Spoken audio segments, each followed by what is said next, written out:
Jamie Webster is with BCG, Centre for Energy Impact, joins me now. Looking at the comparison of the outlooks here, how important is it that the International Energy Forum takes the time to actually bring you here and examine this? It's incredibly important. The ability to converse with people from the different organizations and understand what their thinking is and also how they're seeking to align really helps people like me to better understand how this data is going to evolve over the next couple of years, because this is at its core, this is how we start our job, as we first start with this data.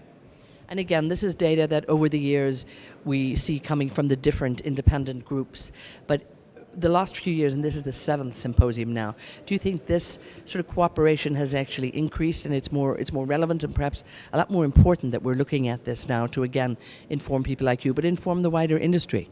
It's important for a couple of reasons. One, you've got a big change where you've got a huge amount of non-OECD demand, so understanding that a little bit more.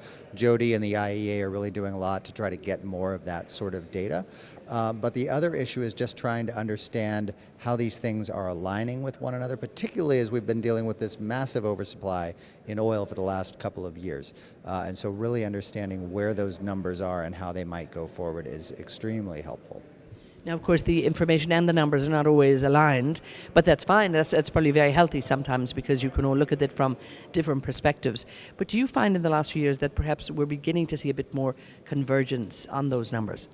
The numbers are very clear that we are absolutely starting to see some convergence. So some of this is agreements on we will count X as X and Y as Y. So you're definitely seeing some convergence, but clearly these are independent teams that talk about, talk to different groups and get different data from different sorts of areas. And so that really expands how much information we're getting at the basic data point, and then brings it to that convergence. Now this also is very, very international meeting. I see a lot of people here from indeed around the world and tremendous interest from the US, yourself here as well. Again, has this grown in importance, do you think, in the role of the International Energy Forum to actually launch this on the global stage, so to speak?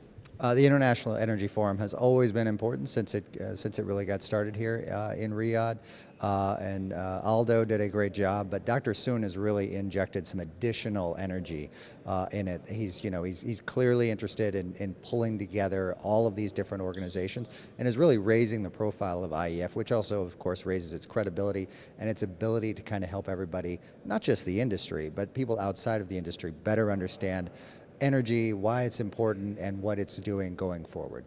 Now, looking at the current state of the market at the moment, and here we are a few months since that OPEC agreement, the OPEC non-OPEC agreement, do you think that that is actually in place, staying in place? And again, what's the potential that you would see for the next few months, as we are only at the second month of the year at the moment? Yeah. So compliance, as you know, is incredibly high for January, which I think was a really good sign. I think speaking to a number of producers, they really wanted to signal we're very serious about this. So it's very helpful, but we do still need a bit more, and you do need that to continue in order for us to actually start doing what we need to do, which is drawing down stocks. And the data out of the U.S. for the last couple of weeks shows that we're not quite there yet. So it needs to continue to work.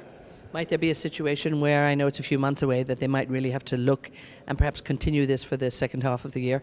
That's the kind of discussion point right now. So realize that 6-month point is really just another opening point for OPEC to have another discussion. Do we want to do the same exact deal and just continue it? But you could also relook at the numbers and say, okay, I need to cut a little bit more. You need to cut a little bit less. And so it gives them an opportunity to do that, which I think was very wise on the behalf of the organization.